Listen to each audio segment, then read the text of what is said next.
unmanned aerial vehicle that's been owned by Bases Texas Productions, which produces this show you're watching right here. You don't know. You don't know, huh? So don't act like you do. You don't know. You don't know, huh? So don't act like you do. You don't know. You don't know. You don't know. You don't know. You don't know. You don't know. So don't act like you do. So don't act like you do. Because then something bad, like the cruelest woman in the world, might happen to you. Oh, you can't handle it, huh? You know, you can't handle the truth. How do I know that? Because I can't handle the truth. You damn sure can't handle it. The cruelest woman in the world. And don't even think about trying to handle the most beautiful woman in the world, because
Well, it's been a minute since we've spoken.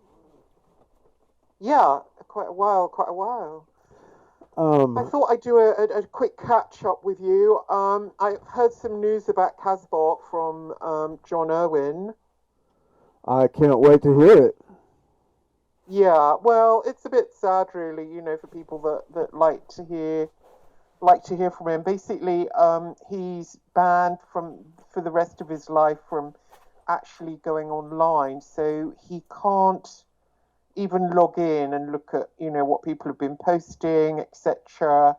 And he's also banned from contacting anyone connected with Basis. So even though, I'm not, for instance, because I don't speak to Mars anymore, or I don't really sort of get involved with anything to do with them, despite people posting that I do.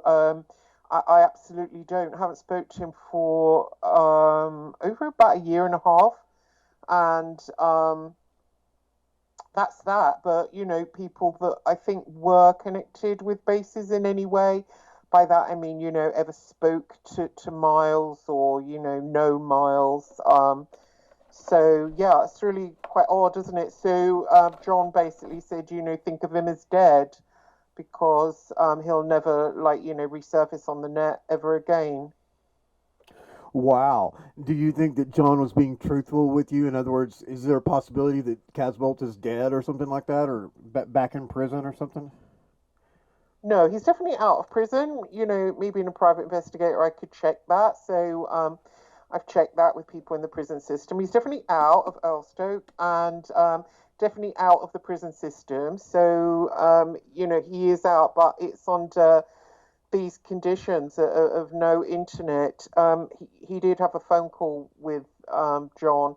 I suppose John is not, oh God, maybe I shouldn't have said that, but John's not connected with Basis at all, and... Yeah, I'm aware of that. And, yeah. It's interesting that John, when speaking about Casbolt, was saying that he was deluded, and that none of this, what he was saying, was true or real. Mm. But yet at the same time, John has stepped forward to quote unquote help Casbolt. So I think that's rather odd. Mm. Well, we were having a private conversation, John and I. We talk maybe once a week Uh-huh. about events, in the UK and stuff. So he basically said that in conversation to me. So he didn't come out and say it publicly. I'm just telling you because I think, it might be a good idea to put it out there and tell people. I don't do any stuff about Casbolt just because you end up getting criticised. You get criticised by the people that like him, or you've said something off about him, or you get criticised by the people that don't want his name ever mentioned again. And so, Right. Well, and you know that but I don't yeah, give a damn about criticism, so yeah, no, I'm a perfect person to put that information out there. And I'm yeah, just going to be honest with you. Anytime I do something on Casbolt and or his name's on the title or something like that, my ratings go through the roof. So yeah, I'll definitely talk as much about him as you want to, and also, in John Irwin, he is such an enigmatic guy. I read his book. I've got his book. I believe, I believe everything he's saying. I mean, it mm, sounds legit to me, but it's mm. so Oh yeah, bizarre. he's honest. Yeah, he's honest. I find him honest. Yeah, it's so bizarre about this fighting system that they were indoctrinated into that he calls the machine. Right, right. I mean, it's just bizarre. I mean, like how one man can like defeat like every time, like defeat four or five adversaries even without a gun. And Yeah. Well, I found somebody. I did a couple of podcasts recently, and I located a man that had been doing podcasts over in this country. He was a Liverpool gangster called Darren. Sorry, I can't say the word. Darren G. And I heard him speaking, and he seems like charismatic, whatever. Had a lot of people listening to whenever he speaks. He seems to get really high ratings, and there was something about him was jarring me mentally. And I thought it's like I need to check this person out. So I had him on the show and didn't really pick up anything off him, off his energy. And so I decided to look at his picture, and I sensed some kind of cyborg kind of mechanism with him. And I thought, well, that's really odd because I don't believe in that kind of thing. So I went and checked him out astrally, and while I was with him astrally, I kind of got an intuition about what happened to him, and it was being in the prison system for so long, and that he'd been experimented on. So I began to check his chakras, and then when I got to the throat chakra, I could see that he had these implants, these implants that enhance, and his one was around the third eye and the pineal gland, either around it or into it, I don't know, but that is what had been done to him in the prison system. He'd also been in the care system. So there is someone else like Casbolt. I mean, Casbolt spoke a lot about having these implants himself. I mean, when I was listening at the time, I didn't believe him, but to come across someone else that has had the same and doesn't actually know about it. I mean, I did try and wake him up by sending him some stuff that Casbolt had done, and he said, "Oh, this sounds mad." But you kind of feel like, I never like waking people up because they're never receptive to it. And, okay, you know, pardon? okay. Now I've got a Yeah. quick question, Christine, because I'm not that familiar with the astral. But in other words, you were kind of speaking to him in the astral, but he was kind of like in a hypnotic state, or he was kind of asleep. In other words, he was not really fully in other words, when you go into the astral, you're like fully cognizant of it, but like at that time he was maybe asleep. Or please explain that. Well, at that time, he was actually awake, and he kept appearing a lot in my astral. And I turned to him because I was busy doing something. I had done something and I was trying to recall it, and it was something to do with David Icke, who I do keep in contact with. And we'd just been speaking over Skype, and then David was in my astral, and then I kind of forgot, and I kind of came conscious and forgot, and went back in, and there was Darren, who I'd interviewed on the show at this point, and I said, "Oh, what are you doing?" He kept showing up to me astrally, so I questioned him what he was doing, and he seemed fully conscious, even though he hasn't taken that consciousness back to his physical. He said, you know, you're interested in me, and I'm not sure why. So he has got that ability, but I think when he returns to the physical, he probably doesn't. He probably has no awareness Oh, because then, okay. And now I'm yeah, starting to because get a more clear understanding of this.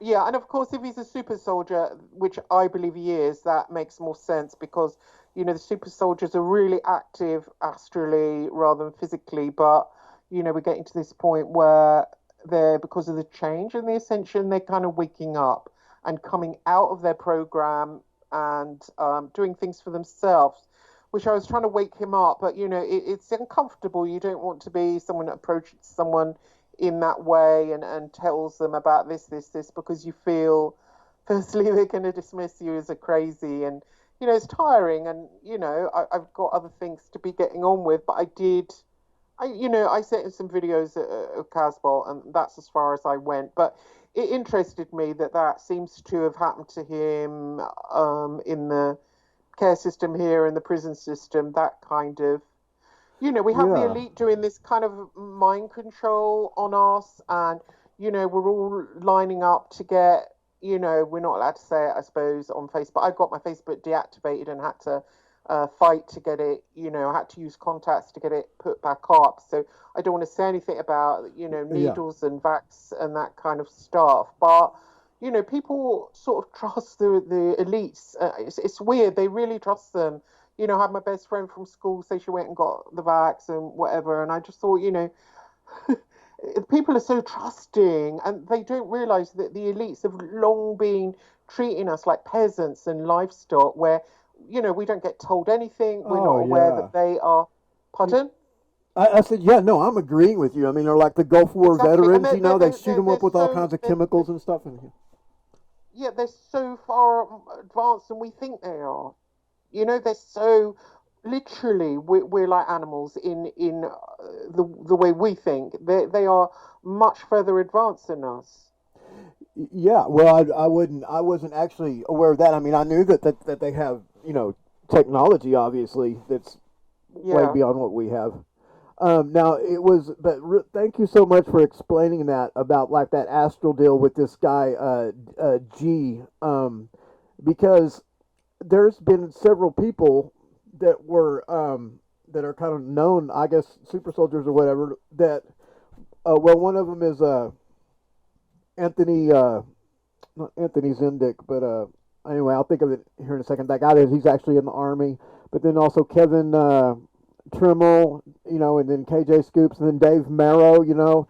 These people have Hmm. expressed to me these out of the blue these episodes that I've had with them fighting these battles that they have, you know, and I was just blown away because I don't have any memory of this.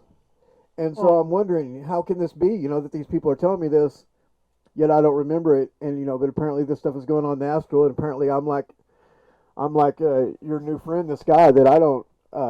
If I am involved in anything, then I'm not aware of it in this, you know, waking state. Well, you can help yourself with that by just keeping a notebook by your bed, and then as soon as you wake up, try and not move your body, but pick up the pen and write down your dreams.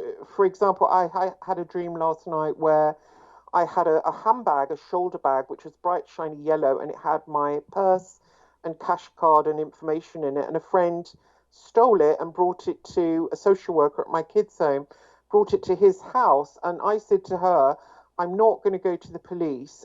Just show me where it is in his house. And the whole of last night was spent by me trying to break in to this social worker, Doug Rob, he was called at our kids' home, break into his house, get back my glossy yellow handbag and get out. And it literally took me all night. I woke up and I was exhausted because I'd been trying to find ways to break into his house, trying to find ways to search through without being noticed. And that is actually an operation. And how you know it's an operation is because you wake up really tired and you've been doing stuff for other agencies. I mean, who knows who they are, but you've been working for other agencies. And while you see different figures, like I saw a friend, not much of a friend, but somebody that looked like a friend, and then an old social worker at my kids' home, because it's someone in a certain position of power that we, with our perception, see them as that person, but they're actually not. But me trying to break in constantly was an operation basically that I was involved in, but don't have awareness of basically. So you think this handbag that you were looking for is maybe symbolic of something? I mean, you were obviously trying to do something in the operation, but I mean, it wasn't like a astral version of the handbag, was it? Or was it or was that how it was kind of disguised to you for what you were really Yeah, looking for? yeah, it gets disguised. So it's put to me like sort of a carrot, like something that I would want. So say my handbag is, it's very important to me. I do constantly check it when I'm out. So what they do, they would know this, and then they put in front of you, this is your Of handbag, and it's in there in course, someone's house. of So then course. you basically hunt it down. I had a kino once come to me in the Astral and go for my handbag, and I caught him going in my handbag and going for my cash card, the debit card that we use all the time. And he was going to put a curse on it. And that way I knew that he tried to do a poverty curse on me. So, that was quite interesting. Oh Did you hear yeah. about the gin encounter that I did a program about? I don't think you did, no? Did I hear about what? I had a sheikh come on my show, and he was a Muslim, Muslim, I think Sufi magician. Oh, Um, was this when you oh, found out that that old preacher that was a friend of yours had actually put a spell on you?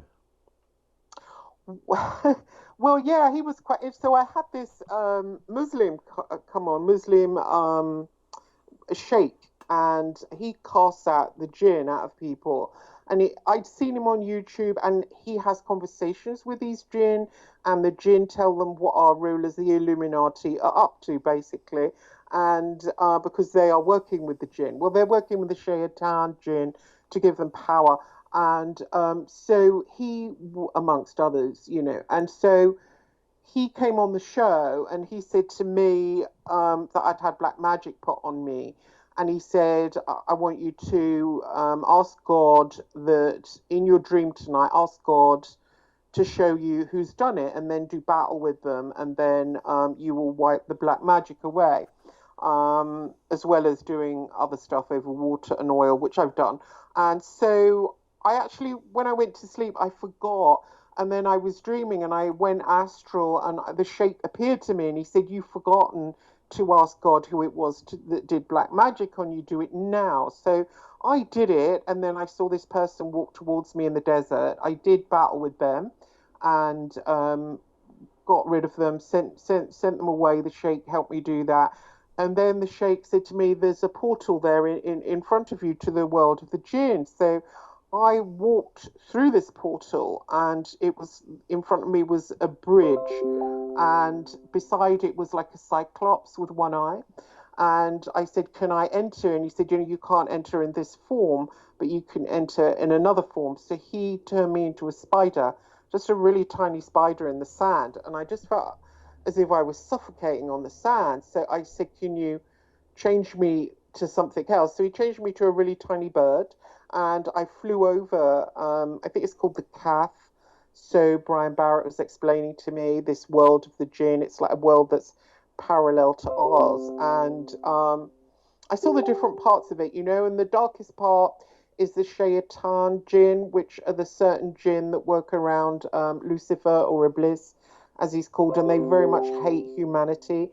And these are the jinn that come into people when they do things like serial murder and stuff. But basically, I then had a jinn come to me and ask, did I want to work with him? So through the sheikh, I've got access to that world, which I didn't really have before. But, I've got a lot of information back from them about humanity here. And basically, humanity has done a deal with the Draco reptilians. You know the reptilians from the Orion Belt? Well, yeah. I mean, I'm familiar with the concept. Yeah. Yeah, well, basically, they just had Earth as an outpost, and just used it for this and that. And they did have a lot of control through the elite bloodlines that Fritz Springmeier talks about in his books. And they were using mind control on the people, and they were like more or less in control here through the bloodlines and the families. But now they've decided to come here as a permanent base, and the whole of this COVID and vaccination program is them. It's their arrival. They've arrived here fully, and this is it's like a takeover basically, and this is their base now. So all this COVID and all the vaccination, that is just a warming up for what is going to happen here. It's going to be a massive change, and people think it's communism and all that, but no, it is a Draco reptilian. It's just them taking over, and basically they're non-human. They're not connected with the jinn. They're non-human, and they don't really like to us. They want to get rid of a lot of us. So I'm not sure if the vax is to cull us or what's going to happen, but I suppose that'll unfold. Well, do you think there's going to be a big, like a cataclysm? I mean, a big war or something between humans? I don't know. I mean, it's shown in a lot of movies. There's a good movie called Oblivion with Tom Cruise, and there's a good Netflix series called Colony, which shows that the same thing has happened here, and a lot of times basic little groups of humanity do try and fight back, but I mean, no, I mean fight that they'll get us fighting against one another. Oh, fighting against one another? Yeah, probably, because a lot of us don't even realise what's going on, and some people do, but a lot of people, they don't really realise that they're out protesting and they're doing this and they're talking about communists and left wing and right wing. It's nothing to do with that. They need to see the real enemy, and they need to get more spiritual and get doing meditation and get talking to God and get guidance that way. This is a spiritual battle. It's not physical. It's not political. That's really, I don't know. It's like hamsters looking at the wrong part of the cage. I agree. And thinking, but silly. even in addition to that, even the ones of us who are aware of that, we're still here on the earth and physical, and if there's a war going on, it's going to be affecting us. Yeah, very much. I mean, people like us that are away, your listeners and my listeners, we need to start meditating. And, there are people that have said that. I was listening to a woman the other day, really highly intelligent woman, lecturing about what was going on. She was talking a lot about economics and stuff, but she said, this is evil, and there's evil here, and stand near water, and let's all communicate through the water. And so I tried that, and I went up to a lake and put my hands up to it, and I just felt like darkness come out immediately. So I mean, they're listening to us as well, so all our little plans really get overheard. We're really in a bad position, and I think we're in a bad position because we've just ignored God. And people get on, they have their nice houses, they have their good jobs, and they have such amazing lives, and they never once turn to God and say thank you. They never once get on their knees. That's right. They're not grateful at all. And no. Because they believe they've been given this in the university system, this idea of scientific materialism. Where we're just meat puppets. Yeah. There is no God, etc., etc. Exactly. And this is what's happened to us. Then we've got no supernatural protection. And so these other beings have thank you, we'll have you. You've got no God here, and Yeah, you're so right, and so so we don't have any protection, so it leaves us completely vulnerable, not only in life but also in the afterlife. Because I've learned from Dr. Rudolf Steiner. I've done a couple shows on this, reading this book, the Age of the Electronic Doppelganger. He says that this whole idea of agnostic or atheist or whatever was promulgated by the secret societies, and that they absolutely do not believe that, but they wanted it to be taught in the universities. And here's the reason why. It is because in today's age, according to Steiner, the human being, becomes in death what they think they are in life, something like that.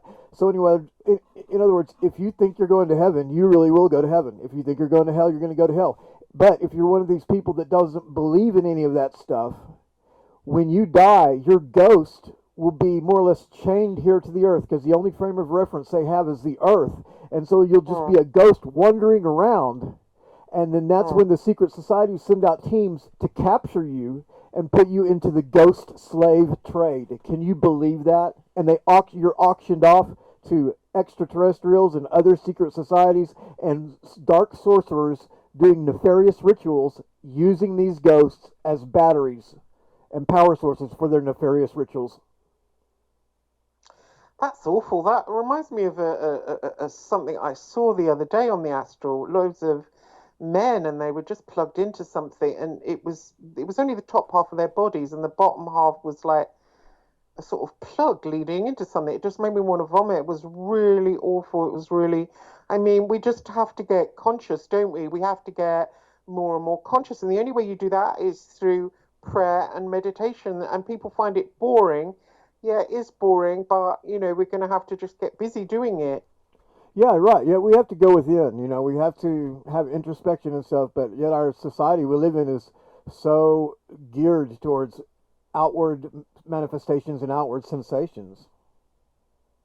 Yeah, of course. But I mean, there's groups. I mean, like take Miles is the basis. I mean, I thought that was great when I first found it, and then gradually I found myself not only being psychically attacked, but having like curses put on me and like masses and masses and masses of bad luck and stuff like that. And Max, when he was alive, God rest his soul, he experienced the same thing. So these bigger, popular groups and stuff, they're infiltrated, and people think, oh, I'll join them, and they get attacked, and so it's not always good. So if we meet in small little groups, or maybe make contact with each other, and do things like, I mean, people were coming to me and they would say, I'd like to meet you in the Astral, or can you come out with us on a job in the Astral? And they were pulling me out. I'm not that great at getting out by myself. I find myself out, but they were literally, meeting up with me at a certain time, and then we were doing things. So, I mean, you can practice doing that with friends. You can practice becoming more astrally conscious, like writing down your dreams and waking up, and realizing it's another form of consciousness. Yes, yeah, and I've been getting a little bit of instruction from NISA, and I think you probably know who I'm talking about, but I really don't want to say her last name because I don't really have her permission to speak about her, but she's very helpful for me over there in the UK, and then also all the advice I get from you is it's actionable items, stuff that I can act on. Now, one thing that I have not, brought you up to date on what's going on with me. Okay, I have been, investigating this whole Tartarian deal, and we've talked about that and stuff, and I found it right over here in Texas. But there's something else that's come up, and this has been like over the last month, and it's just the most bizarre thing. It's unbelievable, really. But there was a lady in Austin, and we're really close in a way, but yet I haven't actually met her face to face yet. But she, we got to talking. Maybe she had seen my show or something, and she had one of her children taken away from her by the child's grandmother, and we got to talking about it. And it turned out there was corrupt court papers, and there was just some stuff that just wasn't right. And so, but she kept telling me she was related to all of this royalty. She was real into genealogy. And I was like, well, that's interesting. And finally, I came to the conclusion, okay, this person is a monarch asset of some type and doesn't realize it. And so I was, going to, let her know about that and everything. Well, she kept trying to get me into this genealogy. And I was just like, I don't have time for that. I've got so much stuff going on. And finally, I relented, and I let her open up an account for me, that we both had access to, with a site called FamilySearch.org, which is one of the free genealogy resources, but they're also one of the best because they are owned and operated by the Mormon Church. And the Mormon Church, they're very specific about records and stuff like this. Well, this is where the bizarre thing started. Okay, and we know, you know, that for years I've been in my books and stuff claiming what I do to be true, and that is that I'm on the bloodlines of the pharaonic dominators. Well, let me tell you, I had no idea. I mean, it's almost embarrassing to tell you these things because it's just so bizarre. Okay, it just turned out I'm related to a lot of politicians and a lot of royalty. Okay, I'm related to Princess Di. I'm a direct descendant of Robert the Bruce. And here's the thing: I can show you documentation on all that stuff. That's what makes this all very surrealistic. But let me just take just a moment because this is just probably going to blow you away. You know what? I'm related to Abraham Lincoln. I'm like his second cousin 6 times removed. Okay. Well, I didn't realize until the other day you can be related to these people in more than one way. So let me just go through this sheet right here. I am in, and I can. And it says the common ancestor. These aren't the charts. These are truncated, versions of the charts. But you're not going to believe this. Okay, this will just take a minute. Okay, I am related to Abraham Lincoln. Abraham Lincoln 22 times. We have 22. Okay. I am related to William Brewster 2 times. William Brewster is somebody who was on the Mayflower. I'd never heard of him before. But okay, let me get I have all these sheets here. Okay, I am related. I'm related 73 times to Janis Joplin. I'm related 2 times to Bonnie Parker. That's Bonnie and Clyde. I'm related 31 times to Harry Truman, the president. I'm related to every president. Okay, let me just tell you that right now. I'm related 15 times to Gus Grissom, the astronaut. I'm related. Oh no, that said 15th cousin. Oh, this is how I'm related. This is weird. I'm related 76 times to Gus Grissom. Okay, I mean, these numbers I just can't even get over it. Okay, I am related 62 times to Johnny Cash. Okay, and I've only got singer. I've only got a few more to go here. I'm related 1 time to William Bradford, who I didn't know who he was, but he was somebody who was on the Mayflower.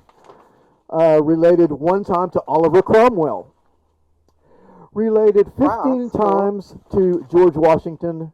Related 1 time to Margaret Tudor. Related 1 time to Mary Stuart.